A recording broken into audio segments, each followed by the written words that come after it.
everybody, that was Jeff Pitchell's Fat Cigar you've been listening to, and that means it's time for Not Just Blowing Smoke. Coming at you live from Twin Smoke Shop studio headquarters in Hooksett, New Hampshire. Be sure to subscribe to us on Podbean, iHeartRadio, Spotify, iTunes, Google, basically wherever you get your podcasts from. I am Pastor Padron, and I'm here with my co-hosts, Paul, Nick, and Dave. And tonight, my friends, we're joined by Kendra the Potion Master. She has from finally the 724 returned. Lounge. The Potion Master has returned. Yeah. All hail the Queen. And also by very special guest, that Maestro of Mata Fina, that Master of Flannel, the owner of 724 Cigars, Kurt Kendall. Kurt Kendall himself. Yes. Woo! Live audience is active tonight. Thanks for being with us, man. Thanks for having me on. Well, Appreciate you guys. You're welcome. I mean, you sponsor us, so.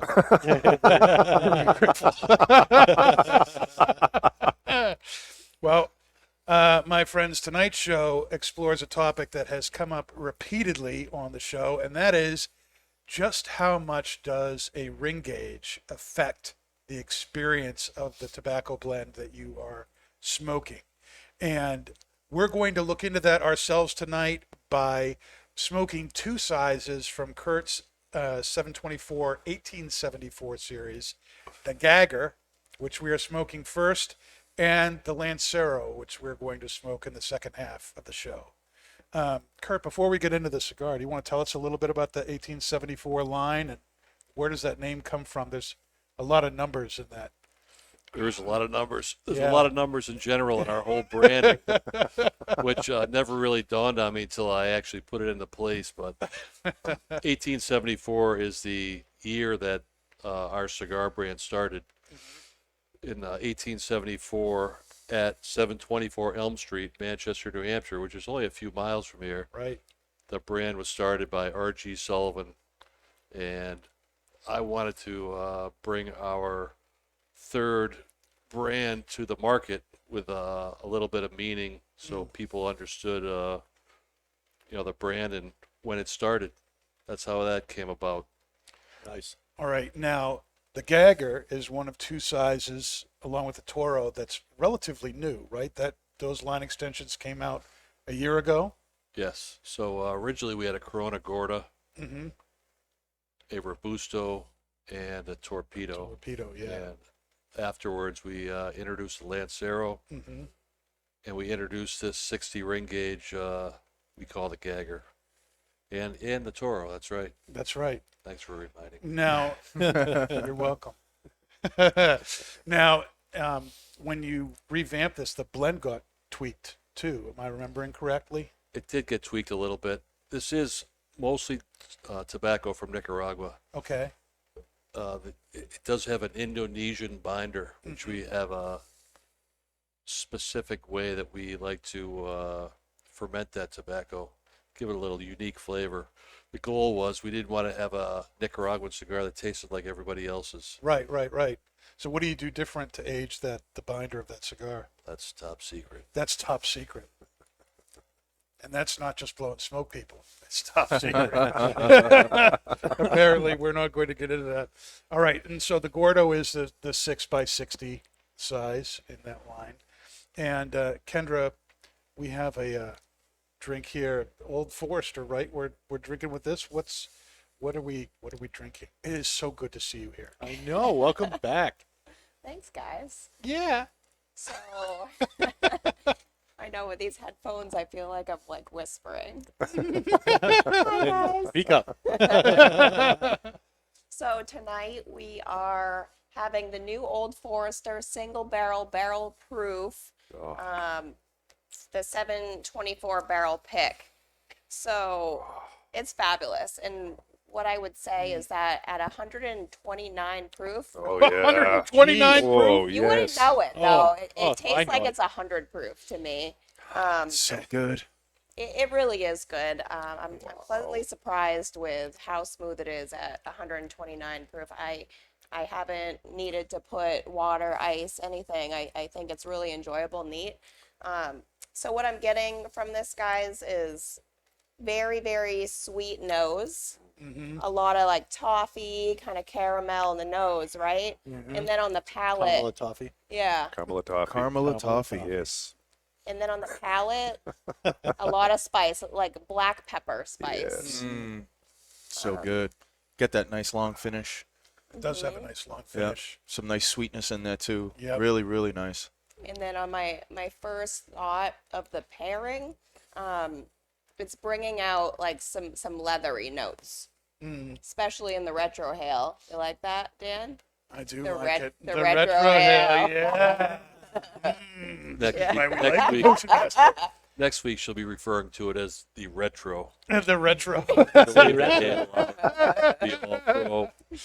Yep. Yep. Now, Dave, do you remember there was a time where if we had given this to you, you would have passed out on the I would have floor. been all sour He faced. would have been. He would have been. Now, Grown up. now Yeah. you're not even Not even batting an phased eye. by You're it at all. taking it like a man. No, I was thinking about it too because I'm like, we just had Old Tub and that's 100 proof, and I was just like, wow, what a, they're both remarkably smooth.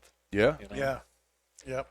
So a little bit of history with Old Forester. We've probably shared this before in past shows, maybe with our other single barrel. But what's really cool about the Old Forester brand, it is the longest running bourbon brand in production. So they ran all throughout Prohibition, which is pretty cool. They were producing, they were bottling. So it really is the oldest bourbon brand, and their line of bourbons,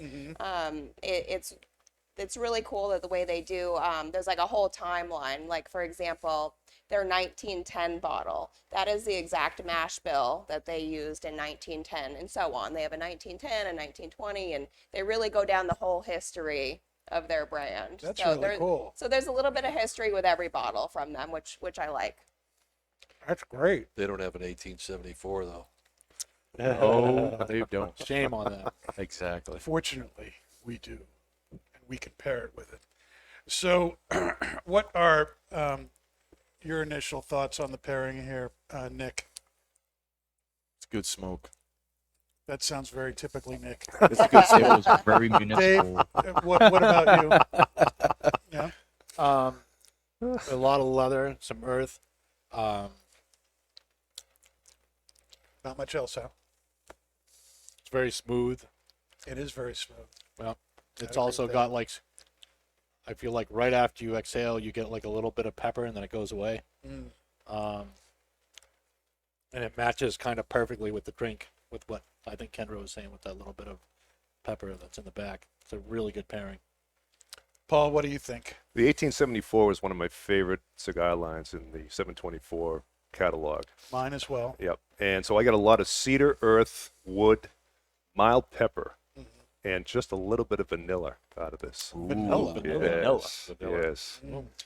Incredibly That's like smooth, that though. sweetness. I can see where you're getting the vanilla Yeah, from. incredibly smooth. Like I said, mild pepper on the exhale, but a nice, smooth, rich spice on the retro hail. As long as you don't say frosted Cheerios. Absolutely I'm not. Fine. No cereal here. No cereal here. None of that. Now, what do you think of the pairing here? And now, is this the first time you've had the Gagger size of the 1874 Gagger. line? Of course not. Of course not.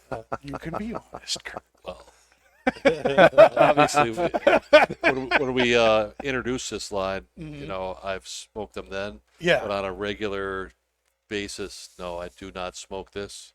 I'm not typically a 60 ring gauge guy. I like to stick 50 and under, and probably the mid 40 ring gauge.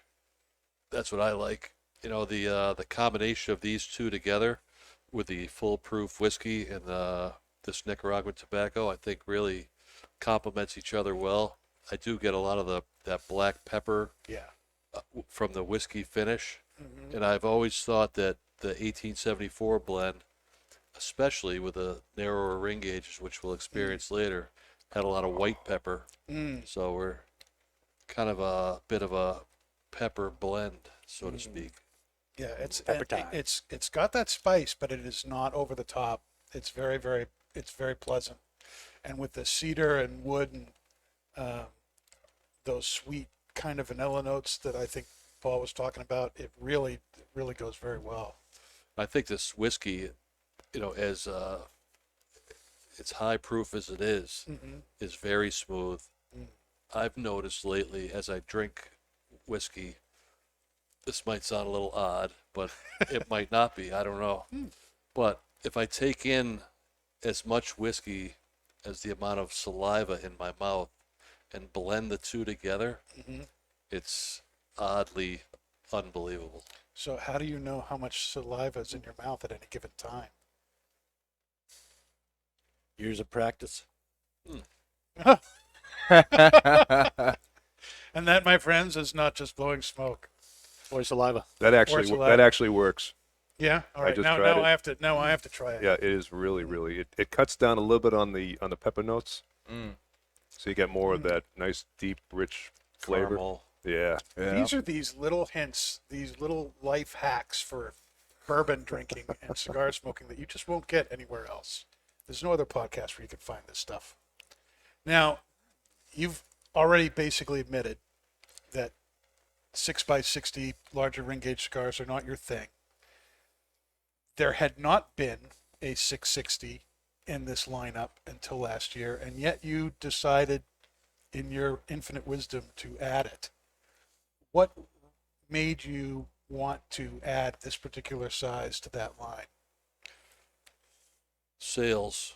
He's a smart man.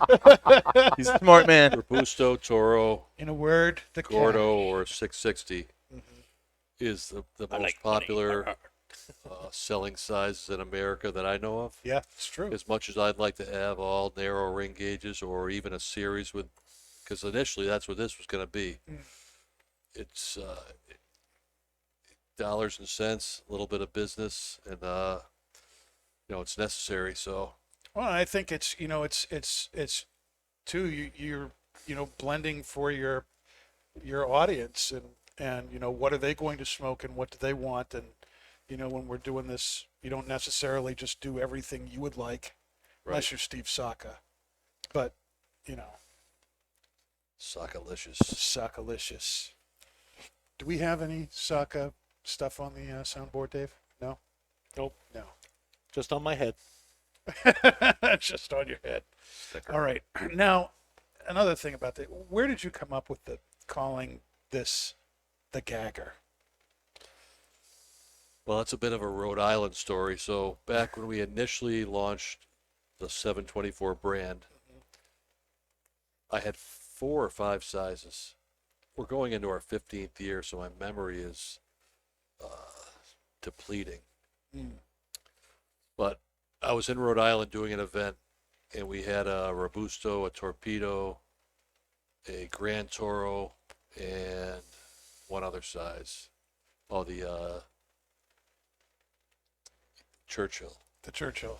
Okay. And as we're in Rhode Island, everybody is asking for a 660. I have a 56 ring gauge Grand Toro, Yeah. and they don't want it. They want a 60 ring gauge. So the event's over. We went out that night. We went to Olneyville, which is a famous Rhode Island establishment where they sell these. They're not hot dogs. They're hot wieners. They're small. They're small hot dogs in a Small hot roll dogs. with this like meat sauce, not to be confused with chili, Okay. and some other junk on it.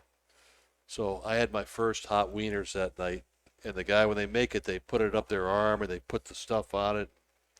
Anyways, the next morning, I ran into my sales rep again as he picked me up, and he says, "Oh, I understand you had some Gaggers last night."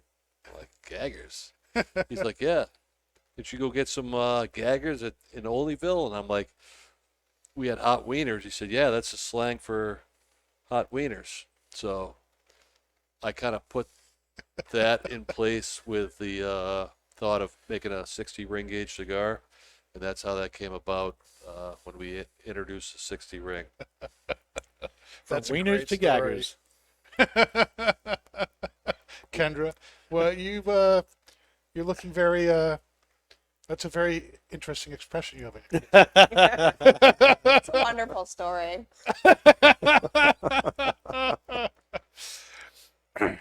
Now, Sausage rope. Kurt, yeah, what's your go-to size cigar? Well, typically, I like a 46 ring gauge, 47. I do like a Lancero often, which our Lanceros are 38 ring gauge. I smoke our Landres, which is a 40 ring gauge, a lot. And I will smoke a 50 or a, occasional Churchill or a Robusto. Not much larger than that. Okay, that's where you go, but typically you won't go outside of that. Typically not, no. Typically not. Now, Paul, what about you? What's your go-to ring gauge? My go-to ring gauge is mostly a Toro size. I will go to a 60 ring for certain brands.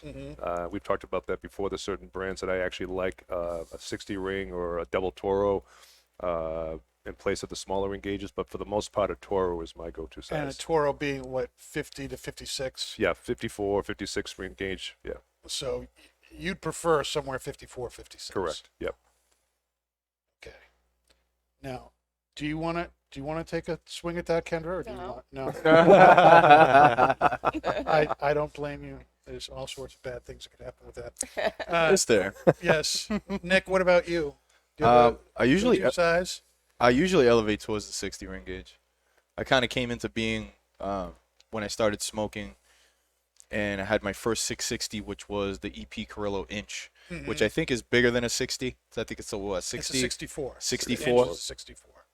And after that, I was just hooked. So for me, I still dabble around in, a Lancero. I love Lanceros, Coronas, Toros, Churchills. Yeah, we know you smoke everything. I smoke everything. You smoke everything. But what I always come back to is a nice 660. Now, what about the larger ring gauge attracts you back to that size? I don't know. It fits in my hand very nicely. I like the hand feel You like the hand feel and the mouth feel. and the mouth feel. Yes, it's. Thank you for not making me ask that question. Dave, what about yourself? I prefer, my favorite size is Corona. I Oh. love the Coronas. Yeah, it's I feel like you get the best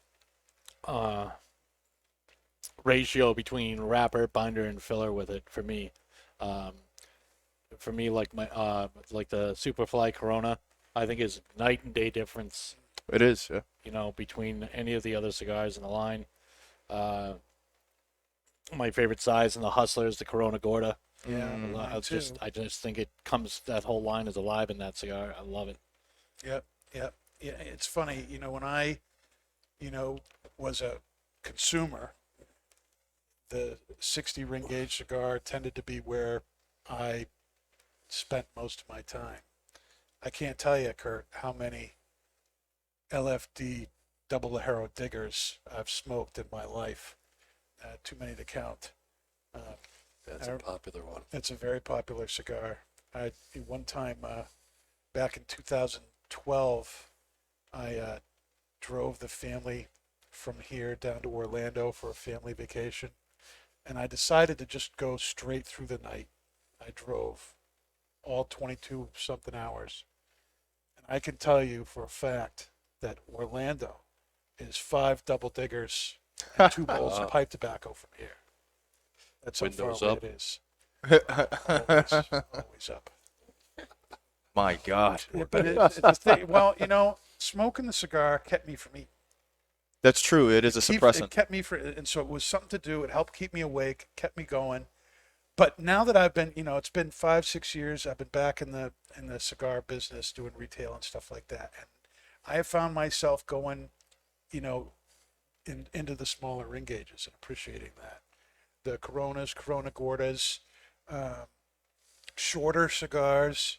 That tends to be where I'm at. So I'm still around the Toro size, kind of like Paul is. I'm very comfortable there, but I have a whole new appreciation for Lancero, Panatellas, Coronas.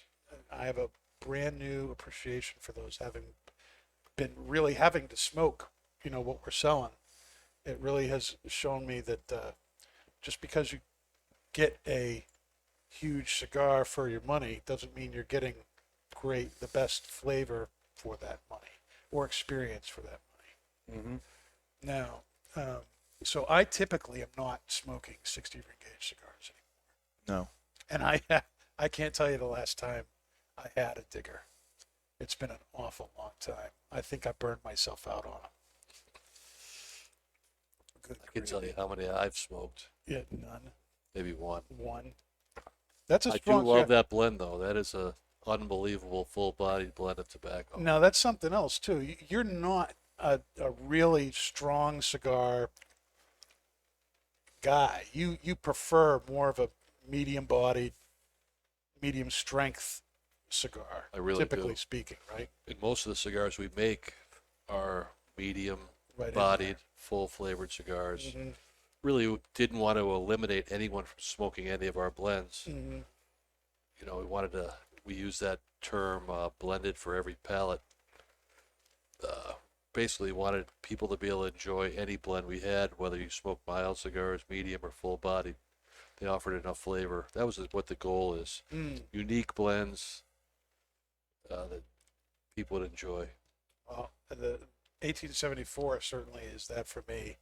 I love a stronger, fuller-bodied cigar, but the 1874, especially the Toro, is my favorite in that series. That cigar is just out of this world. I really appreciate that. Yeah, I've been smoking the Corona lately. We resized the Corona about almost 2 years now into a true Corona rather than a Corona Gorda, and I've been smoking a lot of them. They're really good. Yeah, they are. All right. I need to ask this question, and you'll find out why I'm asking it in a few minutes. Why are you asking this question? Here's the question: and this is for everybody. This isn't Okay. just for Kurt. Is your Christmas stuff up yet? Have you decorated your house for Christmas? He pleads the fifth. Mostly no, but a little bit of yes. Yes, there is. Something has started. Yes. Something has started. Yes, there is a little bit of color going up the staircase. Uh-huh. There's a little bit of glimmer on the mantle. Glimmer Nice. on the mantle, color on the staircase. Little elf on the shelf. He's holding a I 724. do not have a tree up yet, You do not have a tree up yet. Okay. but in typical New Hampshire fashion, I will get a real tree, Nice. and I'll put on a different color flannel and make that happen. Kendra? No, No, nothing. nothing. Nothing is up. I'm probably Why? just gonna, Why is nothing up? I'm just gonna call 2020 Dunzo. Really? Yeah. Not even going to put up a little tree, Well, Charlie Brown style? I don't do it every year, honestly. Sometimes I host Christmas, and this year I'm not, and it's just my husband and I, and no one really comes over, so And the dogs don't care. they don't. Yeah. That's just another tree for them to, To eat. Lift a leg. Paul. If it was up to my girlfriend, it would have been up the day after Labor Day. But I had to compromise. But yes, we put it up the day after Thanksgiving. The day after Thanksgiving. Yeah, so usually the Friday after is when we put up all our Christmas paraphernalia, and it stays up long after the 1st of January. Long after the We're first. probably looking closer to the 1st of February before we pull it down. Wow. She loves this time of year, so I have to bend. Yes. Yes. But not Yeah. break. But see, normally Christmas isn't my favorite holiday. Thanksgiving is, but since Thanksgiving is such a short period, I made a commitment that this year I was going to really get into it, and I am into it this year. He even started playing Christmas I music got before I got December. I played Christmas music the Friday after Thanksgiving. Yep. And Oh, yeah. I'm committed. I don't care. This year's been such a backwards year. Yeah. This is bringing me joy, and you just needed to I'm hear absolutely 110% Rudolph into it. earlier. That's it. I Paul's have all a in. smile on Drown I have a out smile on my face. 2020. No Grinch talk. He's full of jolly. Yep, I'm into it this year. And mistletoe and home. That's right. That's right. And having to work with Paul This- in the mornings, I can concur. He's been He's gonna pleasant to work with. Thank you, Dave. He's gonna be hanging mistletoe this week, right above the doors to the walk-in. Yes. I'm glad I work here at Hooksett. Nick, what about you? Do you have the Christmas stuff up yet? Everything is up. The outdoor lights. Outdoor. What do you think he's been lights. doing the last 5 days he's been off? Yeah. Work. Well, Nick, these The lights aren't missus- going to hang themselves.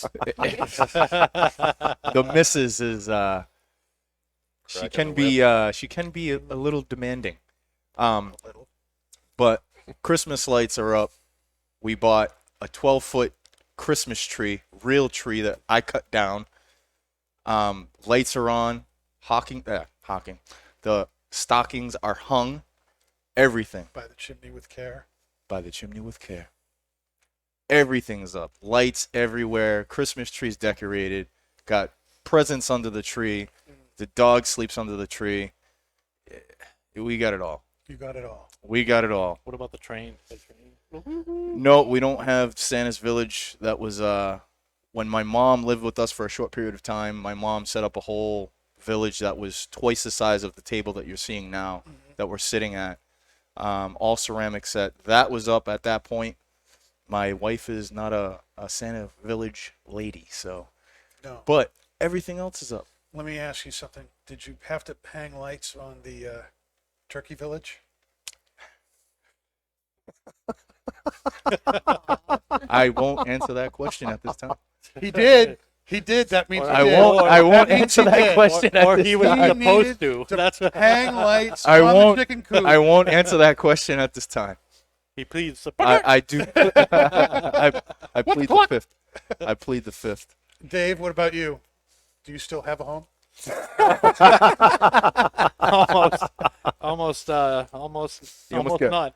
He almost got Yeah. kicked out of his apartment today.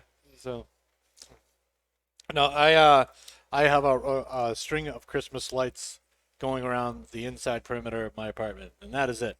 But isn't that up all the time No, to kind of, set up your gamer mood stuff? no, He's got to set the No. lighting, man. That's it. One set of lights. No. I don't have tree. room. I don't have room for a tree. Maybe we'll get Not like even a little- small tree? Well, that's what I was gonna say. Is maybe we'll get like a small little Charlie Bound tree. Charlie Bound. Charlie Bound. Charlie Bound. Charlie Brown. Charlie Bound tree. Charlie Bound. Dave, do you have any ornaments or anything to? No, No. no. Dave, I got some to spare. I'll bring them over. Maybe we all throw in a little donation to Dave's Yeah. decorations. We're gonna set up a GoFundMe account Yeah. for Dave's Christmas. Yep. Nick's gonna donate some chickens. No, I won't. No. Chickens are not up for. I'll take that for auction. waddling turkey. No. All right. So I don't have anything up this year. Oh, are you gonna put anything up this year? I have not decided. Come on. Christmas has never been my thing. Why?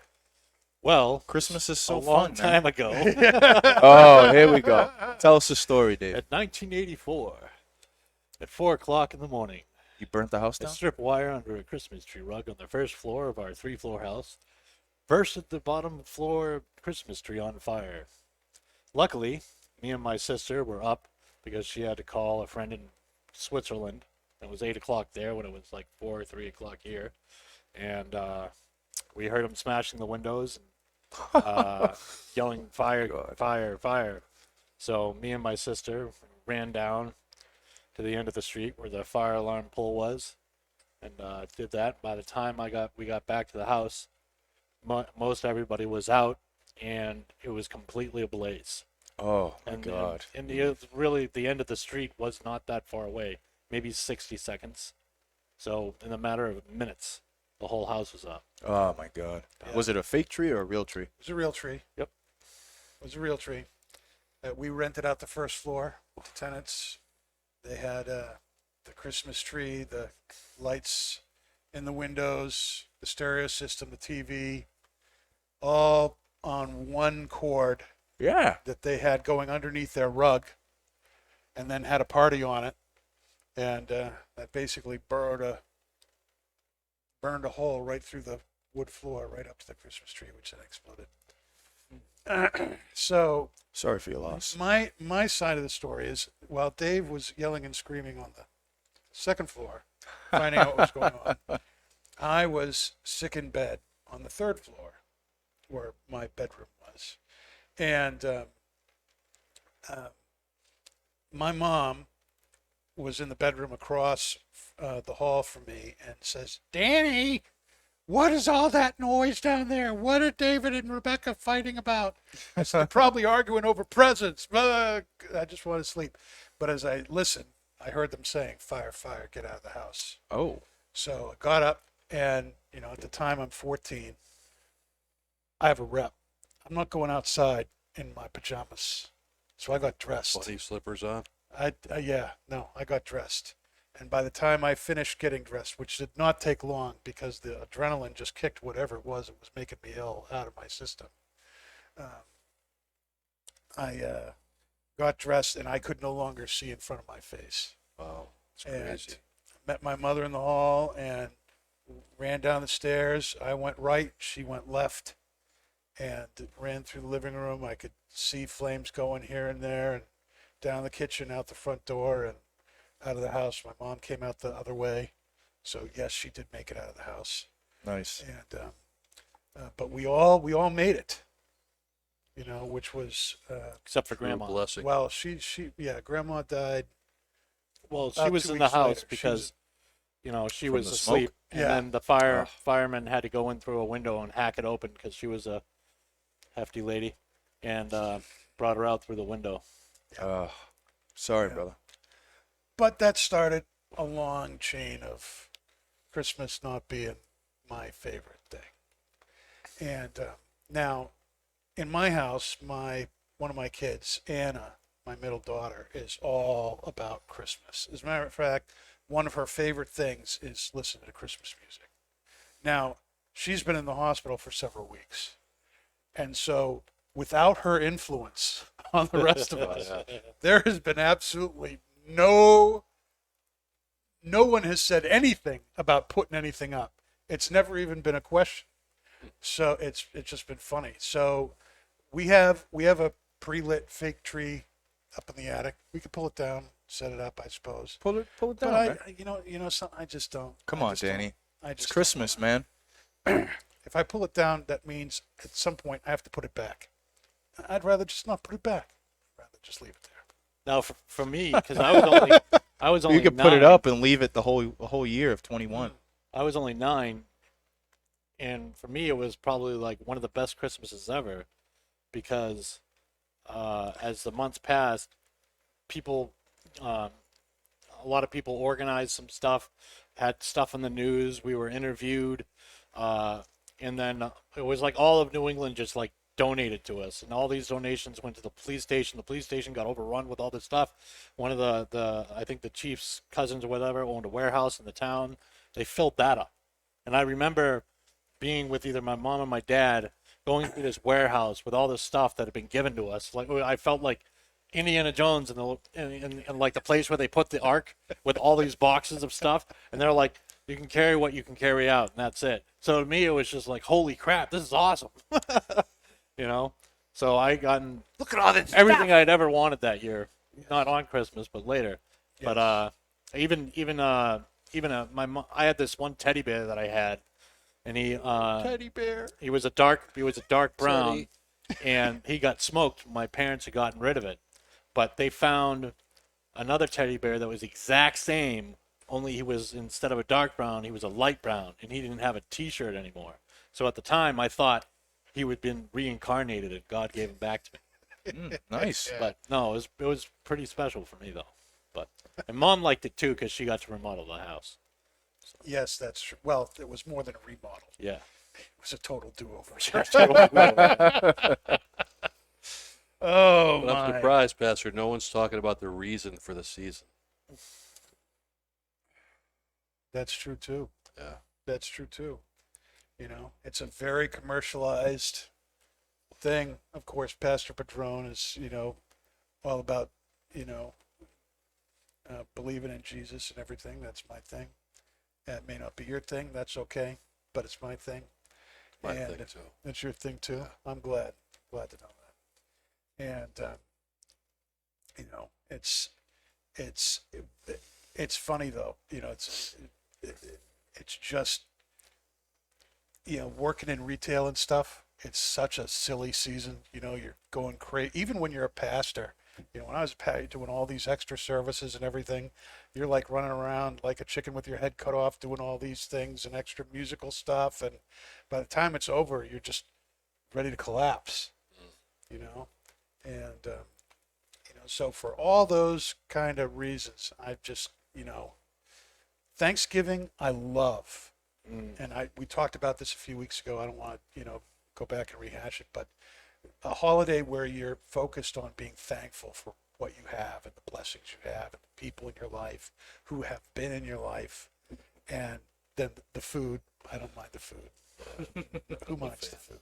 You know, but I love that.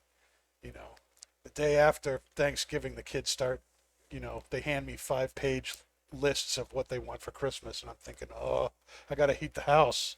How am I supposed to do this? You know. Need a raise. Thank you, Kurt. We'll talk about that after the show. Now, something else real quick. We've talked about, you know, real tree or fake tree. Ooh. If you had your druthers to put up, real tree or fake tree, I'll be honest. I go both ways. Thanks for making that confession. When it comes to Christmas trees, I go both ways. I've never had a fake tree before, but I think that maybe next time I'm willing to put a tree up, I might go fake. There's something to be said about, you know, jink, jink, jink, put the branches down, plug it in, boom, done. Yeah. There's something to be said for that. I was at Charlie Moore's house recently. Oh my gosh, I Fortunate can only imagine what's in there. He was filming his holiday show, Yeah. and he had the most spectacular fake tree. It's really nice. I know it. How big is it, do you think? Nick's praying it's not higher than 12 feet. Yeah, I think it's 11 and a half feet. Yeah. I beat him. Yeah. I prefer a real tree myself. I like the aroma. I don't love see the any aroma of a real disadvantage tree, other yeah. than when you take it out of the house and it makes a real mess. Oh my Yeah. gosh, yeah. Yeah, it can be. That's where the good Cleaning quality up for vacuum weeks. comes in. Yep, that's That's true, true. too. I see both my sisters, Karen and Kathy, are on watching this right now. Decorating tips from Kurt Kendall. Happy holidays, Karen and Kathy. Nice to see you all.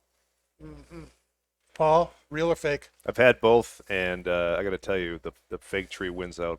Fake tree wins out. Fake Why? tree wins out because you don't have to time it. Usually with a real tree, you only have a certain amount of weeks before the thing shrivels up and dies. At least that's my experience. Well, yeah. If you And- water it properly, then it won't Oh, die. I've watered it. I've put the tree food in it, and He's for got some a dog, reason it's always watered. yeah. That's right. But no, if you want to extend your Christmas holiday season into January, to me a fake tree is really where it's at. That's true. You're real. You're a real tree. I'm real. My wife is she's all about the fake trees. So we're alternating. Last year we had the fake tree. This year we had the real tree. Wow, a little compromise. A little compromise. You got to compromise when you're married. So yeah. So I give. you know, so she gets the fake tree next year, which it has to be no less than 11 feet because we have high ceilings, so we can Why take does it advantage have of that. to be that big? She wants a big Why does tree. it have to be a big tree? She wants a big tree, and I like big trees. The tree that we have Cannot is really lie. full. I like big girth. I like big trees. Big I have a big tires. dog. I like big dogs. Big TV. I have a big 70 TV. Yeah, 70 I have a inches. big plow truck as well that Big plow truck. works when it wants to. So Okay. Part of that big attitude. Yeah. I suppose, but we compromise. I love a real tree. I love the aroma. I don't mind taking it in and out. The tree that we got this year wasn't really a lot of times when you get a real tree, you get like the pine needles that get everywhere. This year, the tree that we got didn't have any pine needles that were getting everywhere. So I lucked out with that one. But real tree for me all day long. Dave, Fake. fake. Fake. Why He's am a I not phony. surprised? He's a Have phony. you ever just put a tree like video on your TV and just said, "This is it, boys"? No, no. I mean, the fakest fake tree we ever had Yeah. was fiber optic. Fiber optic. Yeah. It was pretty trippy. How was that? A 12-foot fiber optic? Oh, tree? no, that was a shorty. A shorty. Yeah. What's It's like short? 3 feet. 3 feet. yeah. 3 feet. All right. Had it on the table. Looks like you got a lot of presents that way. So, Yeah, right? Look, your presents are bigger than the tree. I have seen somebody that did painter's tape as a tree on their wall and then tape the Christmas lights to the painter's tape and then plugged it that's in. epic. That's like And that was the most fake tree ever. the fakest of the fakest, but it was very, very low maintenance. Very low maintenance. Didn't have to water it. Didn't really have to. Didn't have to plug it in. Well, you had to plug it in because of the lights, the but lights, you yeah. didn't have to box it up. You didn't have to put it away. You Just just get knocked over. peeled off the painter's tape, and that's it. You're all done. All right. Well, we're coming to the end of the first segment here. Paul, what's your final thoughts on the Gagger? I think it's been a very, very enjoyable cigar. The pairing has brought out a lot more of the earthy wood tones with a little bit of leather. The cedar sweetness is playing a little bit more of a background note. The vanilla is no longer present, but the spice on the retrohale is still very, very smooth, very, very rich. This is a great cigar. Kendra, has it stuck true for you? The pairing here? Yeah, so I gave up on my cigar a little bit because no, not because I didn't enjoy it. so big. She's not abusive. Yeah. But I guess I'm opposite to what Paul said. But that could be because I haven't had the cigar much towards the end here, but the whiskey is getting more sweet. When I was first, enjoying it, there was more leather and spice, and now it's getting sweeter. So either way, I think it was a good pairing for matching the flavor profile and the strength. I would agree with Really that. good. I'd agree with that. It was a very good pairing. Dave? I thought it was a very good pairing. It's still pretty much the same to me. Getting the earth, leather, and the cedar notes. I'm still getting the pepper from the Retro? from the retro and from the exhale, and it's the same Just with retro? the with the liqueur. The liqueur? The We're not liqueur. drinking liqueur. We're drinking bourbon. We're drinking bourbon, brother. Liqueur is a different class of something else. I apologize. You can apologize. I'm used to beer. Apology accepted. We used to Sam Adams. I Nick? know. The pairing is unbelievable. It's really great. With the cigar being, I always took the cigar as being light to medium body. It's not a heavy cigar. Kurt's core line is more of a solid medium for me. Yep. Even though this is a light medium cigar for me, very enjoyable. Cedar note, sweetness, got the leather, earth, nice spice on the retrohale, like Paul said earlier. And I thought with the pairing, even though it's 129 proof, thought I still can't get over that. I know it's unbelievably smooth, and it really rounds out the pairing. Really nice. Pastor? The pairing, I think, was perfect. The notes in the bourbon and the notes in the cigar just really play well together. I think it, frankly, makes the cigar, which is really enjoyable on its own, even more enjoyable. It's smooth. It's very creamy. I get the cedar and wood notes, and the sweetness of the cigar just plays really well with the sweetness of the bourbon. It's just a great pairing. I enjoy it. Now, what did you think? This was her idea. Did she do good? She did really good. Yeah. Neither one of them overpower the other. I think the flavors are really nice. They do complement each other very nicely. It's like you have a puff of the cigar and then you want to go get the bourbon and Yeah. vice versa. I think that's a sign of a great pairing. Yeah, Nick can't do that right now because his glass is completely Of course empty. it It is, yes. It It's usually not a is. surprise to anybody No, at no, this table. not at all. All right, we're going to take a little break here. And when we come back, we're going to light up the 1874 Lancero and see how that change in ring gauge affects our experience with tobacco. So don't go anywhere. We'll be right back. All right, everybody, we're back. Thanks for hanging in there. And we are now smoking something very, very different. This is a much, much smaller cigar ring gauge wise. I mean, look at that. That is, it's almost half the size of the cigar. You know, not quite there. Now, Kurt, you know, what can you tell us about the Lancero here? Is there anything different about this blend from the Gagger, or is it exactly the same components? Well, it's pretty much the exact components, little less ratio, obviously. Yeah. It's hard to make a Lancero and use as many tobaccos as we do in some of these blends, but we try to incorporate Bless you, sir. the same blend, different ratio. Now, Kendra, what are we pairing with this? We now have a delicious looking cocktail in front of us in these fancy glasses.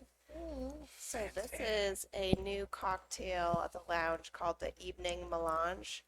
Evening Oh. Melange. I wonder who named that. Oh, I wonder who came Oh. up with that beautiful name. I know, huh? My God.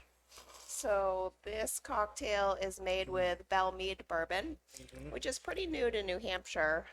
Another cool story. So Belle Meade it's from the Nelson Greenbrier Distillery, which went out of business in Prohibition. So that opposite to Old Forester, they were just brought back into business by the great-grandchildren. So they restarted the family business, making bourbon, and it's a really, really great bourbon at value price, and really happy to pick it up at the lounge. It makes a great cocktail. It's a great sipping bourbon for sure. Yeah, all around good stuff. And the drink that we have tonight is made with, let's see, we have the Belle Meade bourbon. It's a smoked black tea with toffee and burnt sugar notes that our wonderful customer Heather gave me. An almond syrup and a dash of chocolate bitters. I can Oh, I can taste taste the all of chocolate, that. yeah. So it's definitely nice. going to be a contrasting pairing. It's a Yeah. little bit on the sweeter side, and I can already tell it kind of cuts through the earthiness of the cigar. In a good way or a bad way? Oh, I think in a good way. What do you think, Kurt? Pixie sticks. Pixie sticks? That's what I picked up when I tasted this. It's like This- super smooth, very refreshing. Yeah. Uh, I I mean, could you can drink drink a- that all day. yeah, I could drink a gallon of this. Let's do it. Oh, that would be a party. Yeah, that's very good. Very smooth. Sweet note in there is really, it's not too much. It's just the amount. It's right to the wire, I think. The drink, you mean? The drink, yeah. It actually brings out more of a sweet note in the Lancero. Yeah, I think it brings out a sweetness. Yep. Yep. Smoking this Lancero, you get more of the intensity of the tobacco. You get more wood. You get more that cedar note in there. The sweetness, it's just really intensified versus your 660 Gagger. 660 Gagger for me was very smooth. You still get all those tasting notes, but the Lancero, you just get more of that on your palate. Doesn't bombard it, but it intensifies it even more. Dave? Yeah, it's very focused. But Focused. the prominent taste for me is the cedar now. Mm-hmm. Yeah. I think the drink is probably doing a little bit of a play to bring that out. I would agree with that. So this is a 7.5 by 38. You know, is that the classic Lancero size? Classic Cuban size? Yeah, I believe it is. I believe it is too. What do you think of that? That was a test. Oh my goodness. So Paul, how is the Lancero here different from the Gagger to you? So with this cigar, I'm picking up a lot more cedar notes right off the bat. With the Gagger, it was there, but it played around with a lot of the earthy wood tones. It's more in the background. More in the background. So this is definitely a forefront note that I'm getting. But you still get that earthy notes. With the Gagger, I was getting a little bit more of a mild pepper. Not with this cigar at all. It's a very smooth spice. I'm getting that white pepper. Yeah. That is a very interesting difference to me. That the larger ring gauge is more of a black pepper kind of spice, whereas you're absolutely right. It's more of a white pepper with this. What makes that happen? Is there something that's in the filler tobaccos that's more black pepper, and because you're not getting as much of it, you're getting more of the spice from the wrapper? I mean, how do you go from black to white just because you change vitolas? I can't answer that. You can't answer that. No. Top secret. Top secret. Paul, can you answer that? I know the aroma from this is much fuller. The aroma is much stronger on the nose. But what concentrates this from white pepper and black? I can't really give you a good answer on that. Kendra, what are you tasting for differences between the Gagger and this? Yeah, I think that I'm picking up more. I didn't get the cedar in the Gagger. I'm definitely getting a lot of that in Lancero. More earth as well. I'm getting more earth and cedar than the pepper this time around. Those are the two dominant flavors to me, Yeah, the white pepper and the cedar. and the earth. Like pepper for the white pepper for the spice, but as far as like flavors go, what's left on my palate, that earth and cedar, it's very smooth. It is very smooth. And again, it's really, it's a maybe medium plus in terms of flavor, but still a very, solid medium in terms of strength of the cigar. Yeah. I mean, it's again, here's a cigar where, I don't think it really matters where you are. I mean, Lanceros are kind of more sipping cigars, don't you think? Like- Sipping? Like a gentle puffs instead of, nicks, inhale Hammer deeply on and it. hammer it until it's gone in 5 You can seconds. see, look at the head on his cigar. Yeah. It was user error. It was user error. Yeah. That thing is cherry red. It's complete Lancero abuse. Sorry to stick you out like that, Nick, but Thanks, boss. I mean, it Appreciate is what it is. I mean, it's Hey, Everybody who's watching can You got- see it anyway. leaning ash of Yeah. it's okay. It's correcting itself. It's okay. And in this segment, I'll add that I like the hand feel of this one. Yeah, as opposed to this. A little bit more gentle on the digits. Yeah. you guys my notice there's a lot less smoke in the room right now. Yeah. Well, we do have a blower on. Well, compared to that 60 ring gauge, seemed to be a lot more smoke involved with smoking those. It did put out a lot of smoke, I'll say that. I mean, we did have to put the blower on before the show started. We figured that out right quick. Oh my goodness. Now, Joe Damaris is on, and he's got a lot of questions. what's Joe asking? He's asking if I blended this cigar specifically versus the 60 ring gauge with different, amounts of tobacco, which obviously we did, but it does utilize the same tobaccos, just a completely different ratio. It's hard to get these Lanceros to draw good, which so, but it's not underfilled. It's still very solid. Oh yeah, definitely. Joe's always got some unique and Questions that are basically proprietary, so you can't talk about Right. them, right? yeah, Joe. Yeah. Come on, Joe, get with it. All right. Now, Lanceros are one of your favorite sizes, Kurt, right? Why is that? I mean, it's of all the vitolas that are out there, it's the least selling. You know, it's the one that you can't find in most shops, and yet it's one of your favorite sizes. Why is it one of your favorites? I like the way it feels. Mhm. I like the way it performs.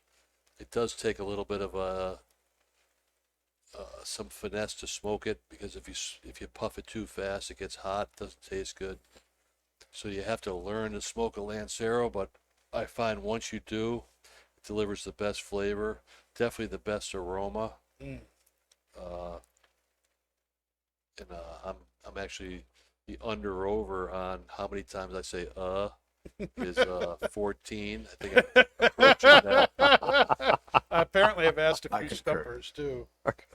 So, but I like the way this smokes all the way around.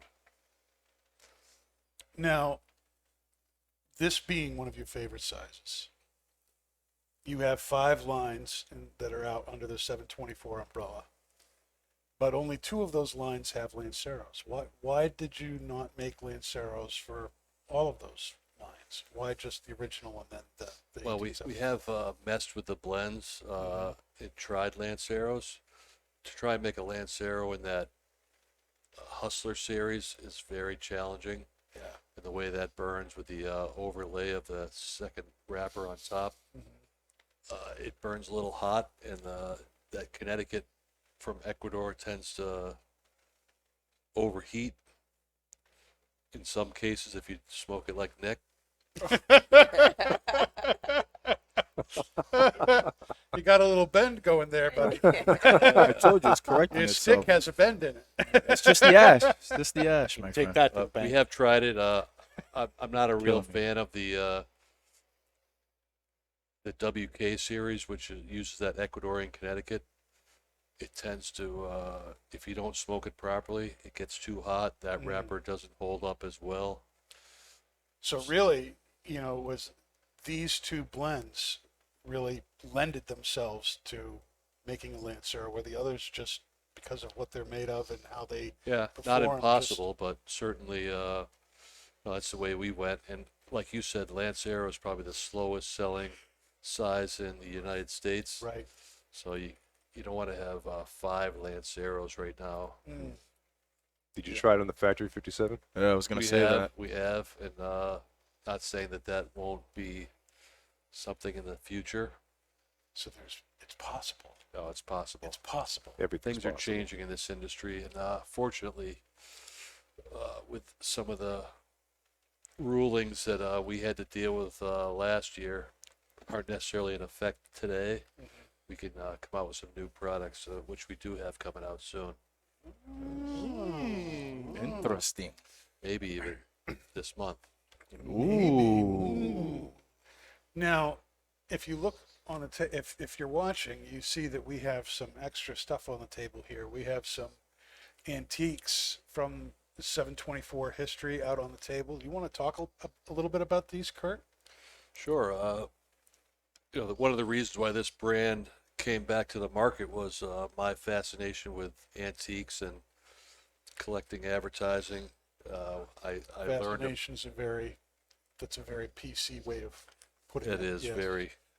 I'm surrounded by antiques, and in my home and my business, I have a big passion for collecting advertising memorabilia, from gas and oil to cigars, tobacco, soda, etc. And as I collected, I started discovering some of the 724 memorabilia and putting some of this memorabilia. This is one of the first pieces I got, was this green glass ashtray. It's a Vaseline glass. It's What is very Vaseline glass? Or is it glass that had Vaseline in it? Is that what it's, no. that's for a different show. See, there's there's probably 4 different variations of that original green ashtray Yeah, from I the got white. Yeah, 30s. I got a red one. Some old cigar boxes from going back as early as 1905. Wow. And it's my fascination with collecting that is what part of the reason that sparked the interest of bringing the brand back and learning all the history from Manchester, New Hampshire, where we're located. And the R.G. Sullivan was a great man. He was very well respected in our community, and I just thought it'd be a good idea to bring it back. This box here Yeah, I'm very interested is in that. a Christmas box. Every year they'd have a different Christmas variation. It was decorated for Christmas, which we haven't duplicated, but I always found that Why very, not? yeah, it's a wooden box. This one's early. It's a very, I mean, there's so much detail on that Yeah. box. It's amazing. And what was the cover for? Did that come in there to show off the cigars? Yeah, so if you had the cigars in a retail environment, this would have went over the top. It would keep the lid open, but you'd still be able to see the cigars being displayed. So you would open this up, help Oh, yourself to a cool. cigar, put it back down. It was a point of sale from early. That's very cool. Yeah, it's cool. That is very cool. But that box over there has the cursive font 724. That was the logo they actually used prior to this building being built, which I believe opened in 1905. And at their high point, they were making 80 million cigars a year. Yeah, they claim to be the largest manufacturer of 10-cent cigars in the world, and advertising making as many as 80 million cigars a year. It's interesting, Placencia, who makes, most of the cigars for you now, right? They're one of the biggest people on the planet when it comes to cigars. They own, 70% of the tobacco that's out there to make cigars with. Factories on, multiple countries, and they make cigars for 40 different brands, including themselves, and they do 40 million a year. Yeah, imagine that. Right out of it's little crazy. Manchester, New Hampshire. There's a 7-story factory that still stands today. It's a landmark, beautiful building. I've been fortunate enough to be in it. We actually made a series of cigars for the current owner of the building, in which I delivered the cigars to the 724 factory, which was very emotional, walking in Sure. there and looking up the old beams and the wooden floors and delivering these 724 cigars. It's That's quite awesome. an honor. That's awesome.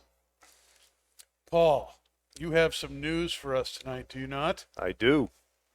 So last week I had nothing but bad news to report. I hope you got some good news this time. Yeah, we could use some good news. Well, in the spirit of Christmas, All in right. the spirit of Christmas. Santa Claus is coming to town.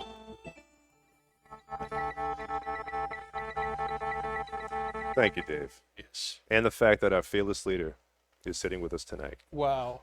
I have nothing but good news to report. All right. 724 Cigars Kurt Kendall and 113 founder Joe Torres collaborate for a limited edition cigar. Club Humidor from San Antonio, Texas, home to the boutique brand 113 started by Joe Torres, has teamed up with 724 Cigar to create an exclusive blend. This 100% Nicaraguan Puro comes in a 6x52 size and features a Habano Jalapa wrapper and binder and fillers from Condega, Jalapa, and Esteli. Wow.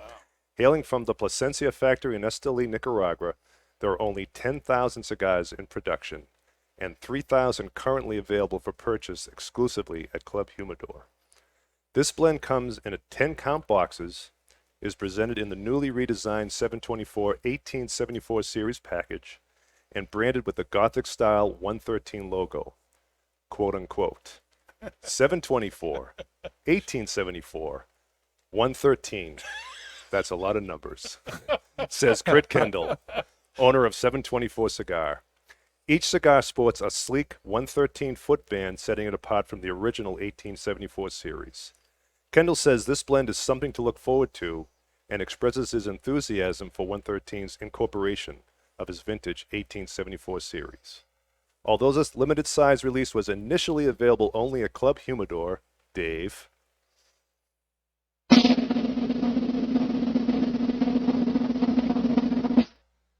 Kurt is making this cigar available here at Twin Smoke Shop later this week. Say it isn't so.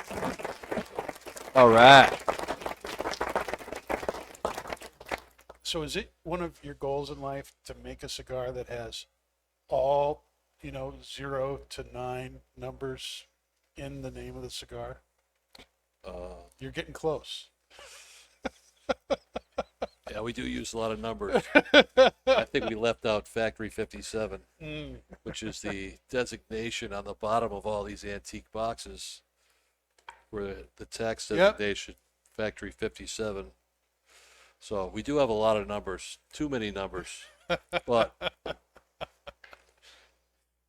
what are we going to do? I guess just smoke them. Yeah, Smoke them if you up. got them. Yeah. Yeah, those cigars will be available this week at Twin Smoke Shop in New Hampshire. One size, 10 count box. It is truly our first rich, full-bodied cigar we've ever made. And I teamed up with Joe Torres and Keith Rumbo to make this limited edition blend for their shop. Now, who is Joe Torres? You want to tell us a little bit about who he is? Give him a little shout out there. Yeah, Joe Torres, a good friend of mine. He works for Keith Rumbo in San Antonio at Club Humidor. I believe they have 5 really quality. I consider them quality retailers.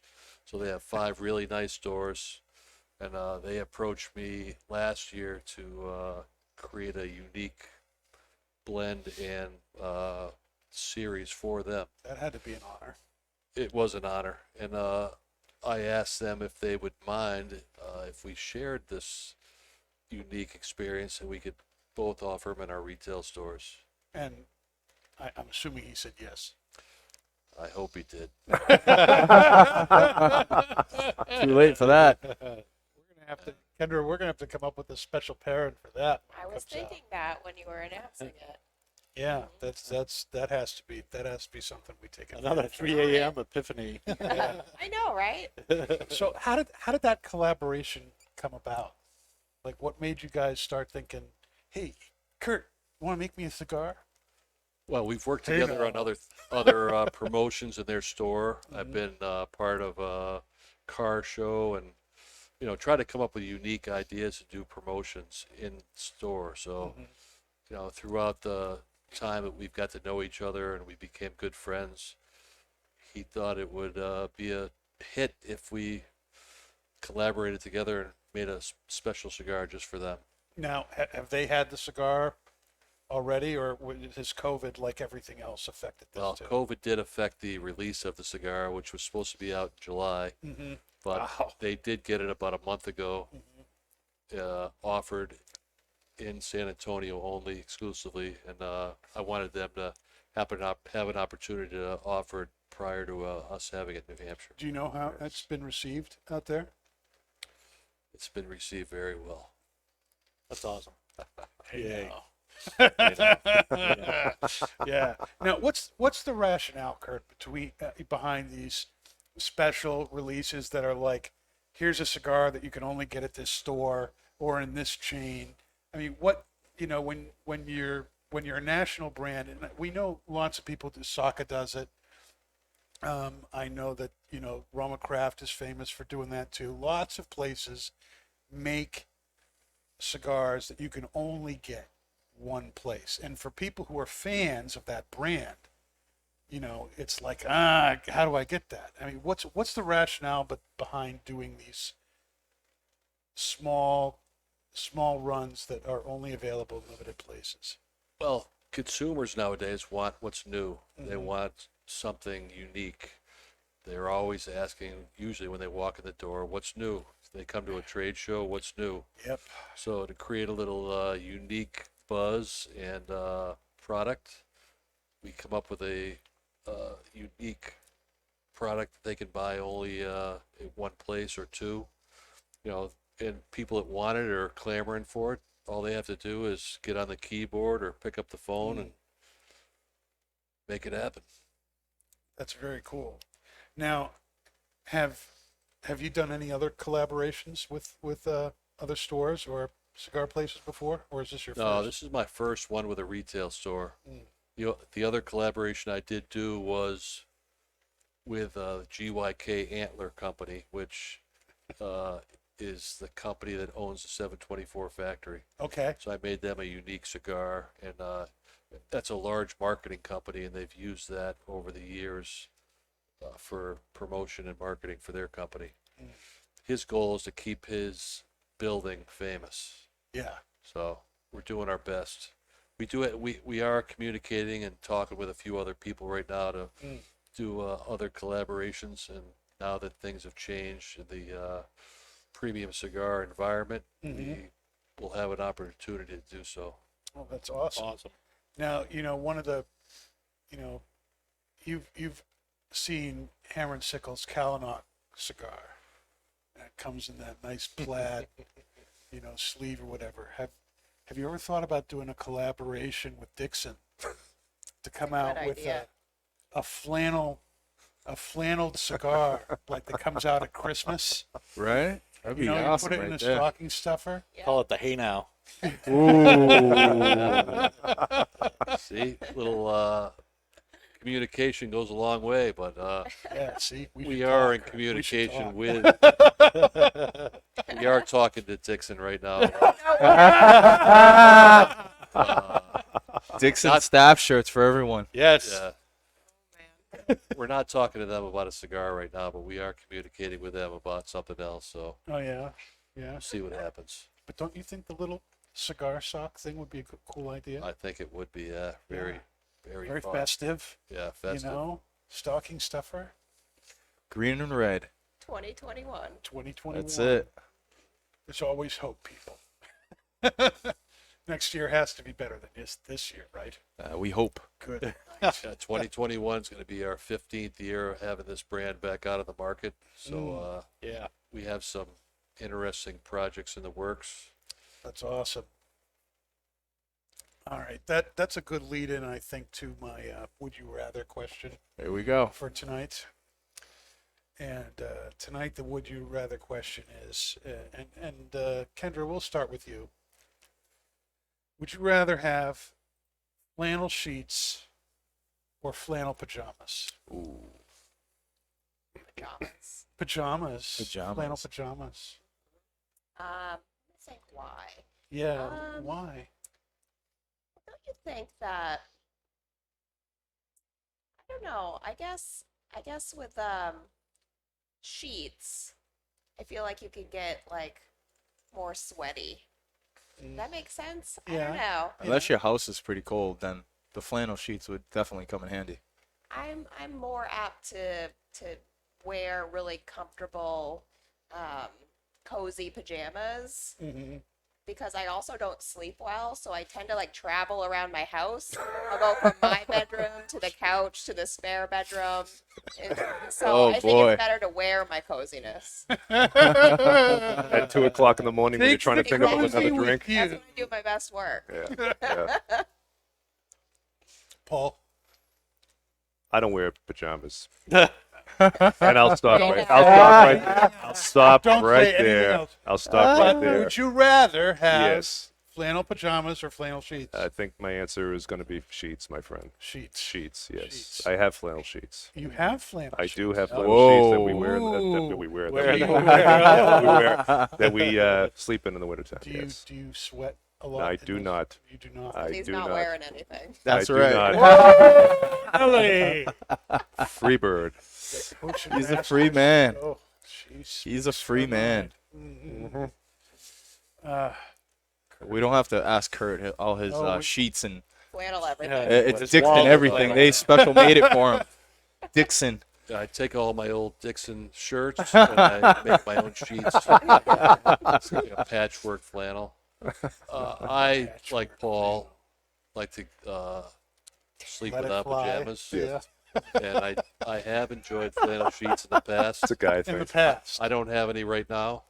just silk sheets, Silky sheets. silky sheets. But that I cheap do stuff from like China. climbing under Egyptian cotton. It's got 10,000 Flannel. 10,000 count. and So you're more. I If you had prefer to choose, skin. if you had to choose, you would choose the sheets.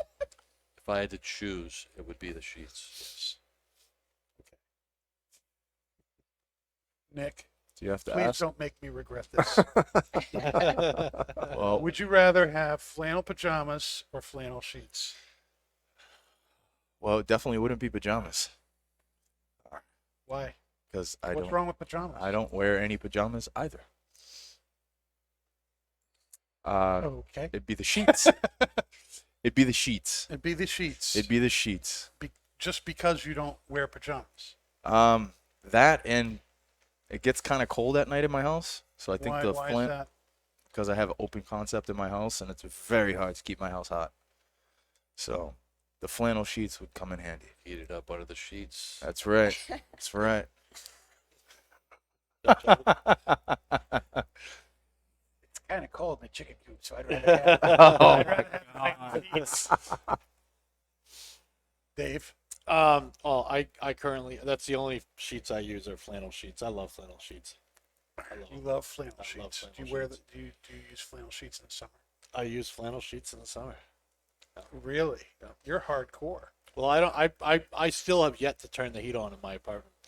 And it's, yeah. Well, with your boys, practically burning the place down. I mean, Yeah, you don't need the heat, You you know? got that great smoked feeling going on. And it's not a money thing either. It's literally just because there's so much heat generated throughout the building. I just haven't had to turn it on. Yeah. But it's like Yeah. I just leave it on. I like sleeping. I like a cold room with really thick blankets. You know. Yep, I can identify with that.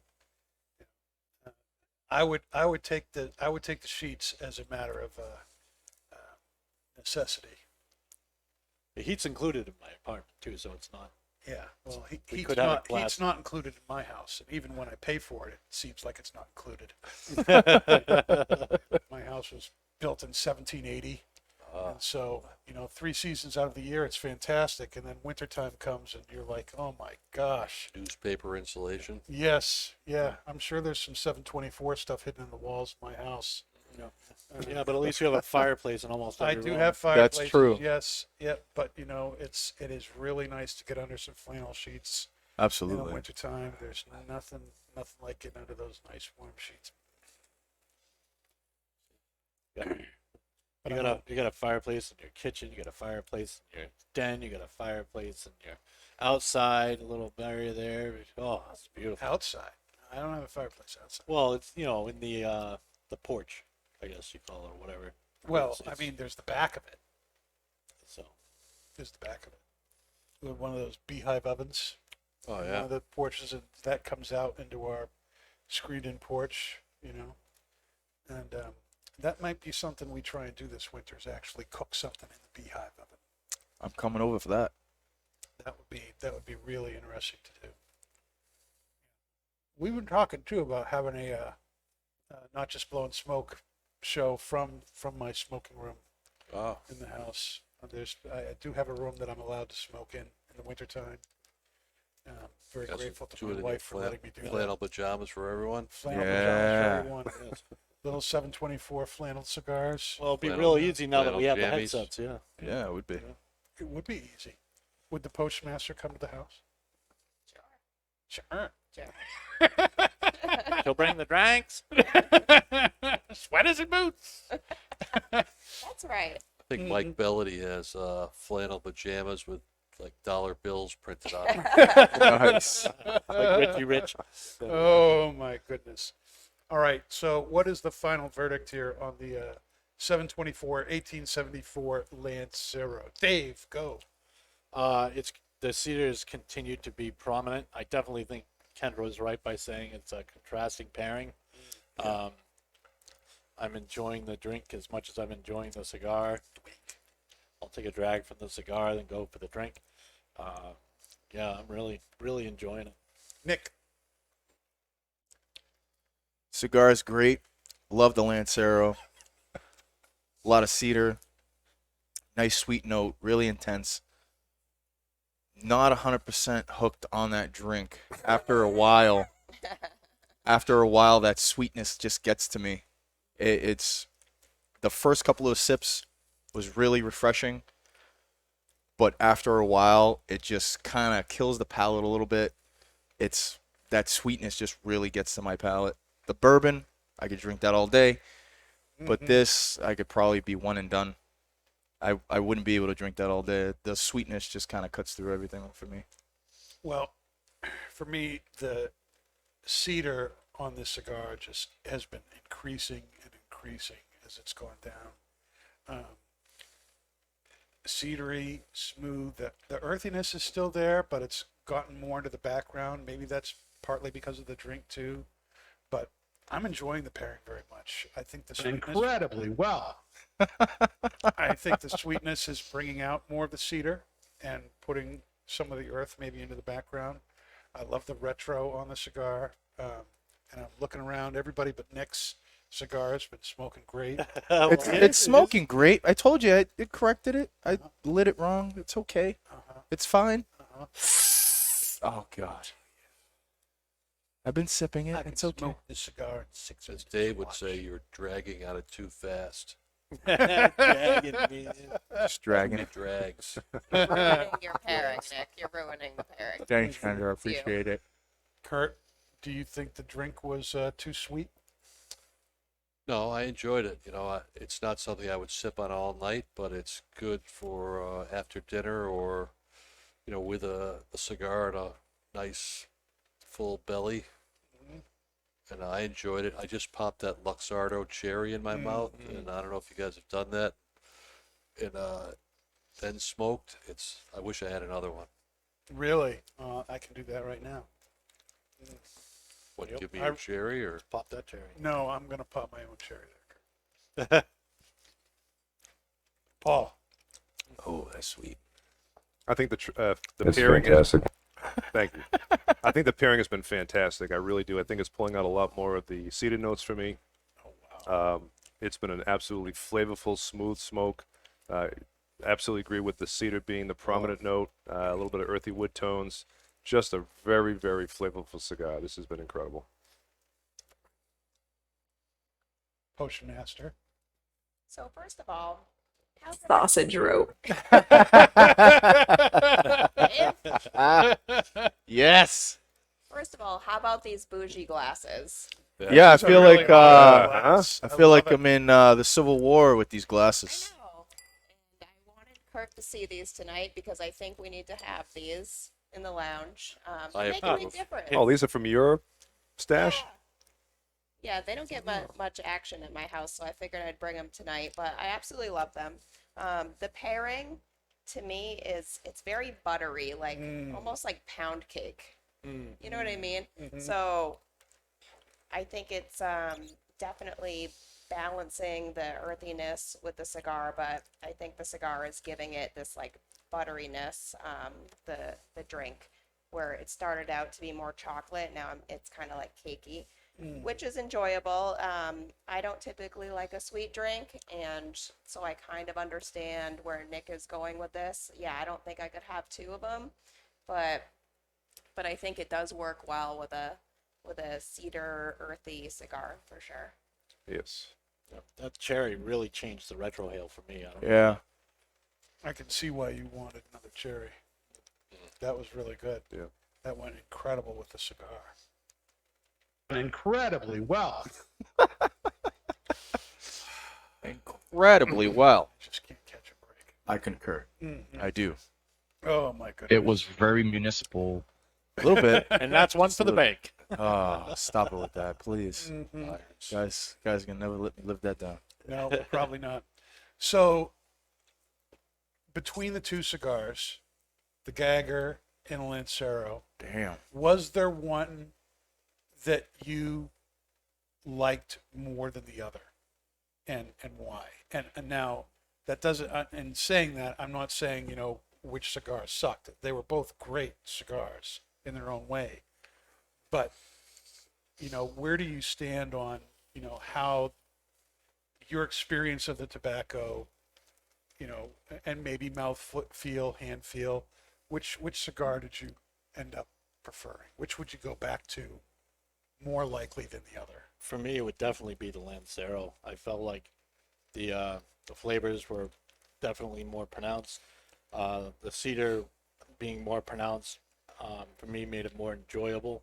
I think just even the natural smell of the aroma of the cigar was better for me.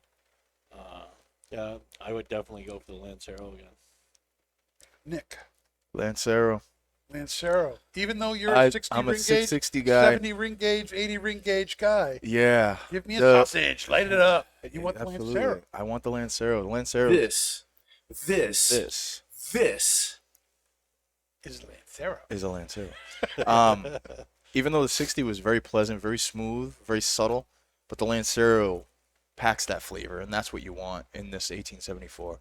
I think in most of Kurt's sizes, the smaller ring gauges are where the flavor is at.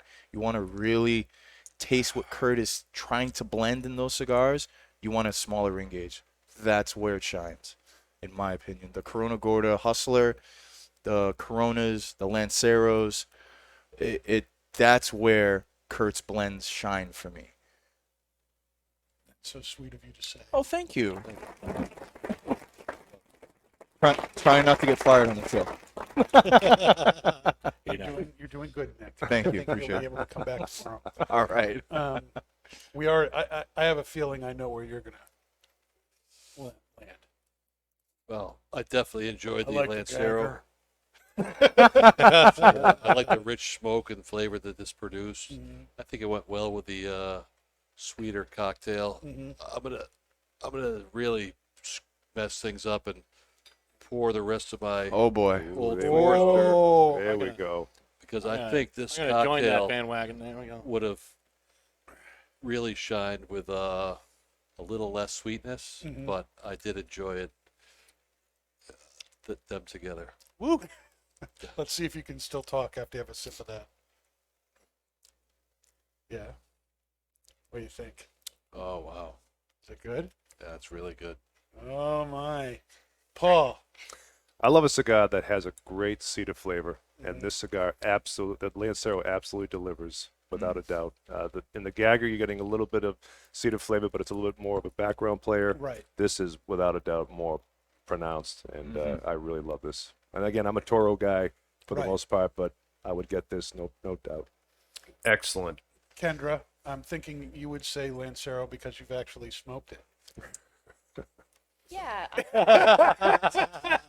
You guys are right. There's definitely more flavor in the Lancero. But I think that I would go for the Lancero over the Gagger more because of the size and ease feel. of smoking it. Yeah, Yes, for yeah. me. Yeah. Yeah. I'm going to concur with everybody here. I think concur. the Lancero's flavors are more intense, and I think the cedar notes are, very forward on the Lancero. I really enjoy that a lot, and so this would probably be the cigar I'd go to. Now, again, both cigars were very, very enjoyable, but this is more my profile. This is, and I enjoy the sipping, sipping experience of a Lancero, where you're really kind of more gently puffing at it, and people look at these things and they think, oh, why would I pay $10, $11 for that? That's just a little bit of tobacco there. But if you smoke it right, it's still a good long smoke, and you get so much flavor out of it. And these are not easy to make. I mean, we didn't talk about that at all. Lanceros, not only are they not really popular with people for whatever reason, but they're also very difficult to make. You can make mistakes with where the tobacco goes and how it's made in a ring gauge like a 60, like the Gagger, but you really have no room for error in a Lancero. There just isn't enough space to make mistakes. And so to have a cigar that draws right, that burns right, and tastes right takes a lot of talent to roll. So am I right? It's the more experienced rollers who make these Yes, too. absolutely. There's only a couple rollers that make these in the factory. I think this Lancero really hit him with the hind. Yeah. It's a fantastic cigar. All right. Now, next week, we are going to be doing our Christmas episode featuring Christmas pipes and holiday cocktails. There's your heads up. Potion Master. And we are going to be smoking the Kendall Torres 724 1874 113 cigar. Whew, that is a mouthful. That is a very long name.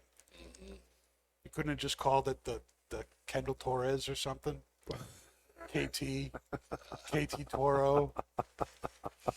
It had to be the 724 1874 113.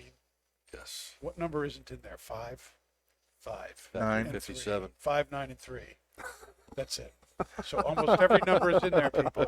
But we're going to be smoking that cigar next week on the show. That is available really in two places.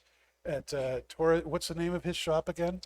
That's Club Humidor, Club Humidor San Antonio. in San Antonio, Texas, and at Twin Smoke Shops in New Hampshire. Both the Londonderry and Hooksett stores will have those cigars. And that'll be a Friday release. Friday. I'm looking forward to that, man. That's going to be good. And then for our Christmas pipe tobacco, we're going to be smoking something from Eric Stokeby, his fourth generation morning blend. It's a new bulk from Eric Stokeby, and we're looking forward to that. And make sure you follow us on Facebook.com/NJBS podcast and at Not Just Blowing Smoke on Instagram so that you don't ever miss a thing. Thanks for being with us tonight, people. Thank you, Kurt. Yeah, for thank being you with guys us. for having Thank you me. very much. The shout out to Jeff Pitchell, who plays the theme song to this show, Fat Cigars. Good Yes. friend, We're talented so glad for musician. that. It's an awesome song. It's perfect for the show, too. Yep. It's great. Thanks for being with us, guys. We'll see you next week. That's Not Just Blowing Smoke. Another day, another smoke.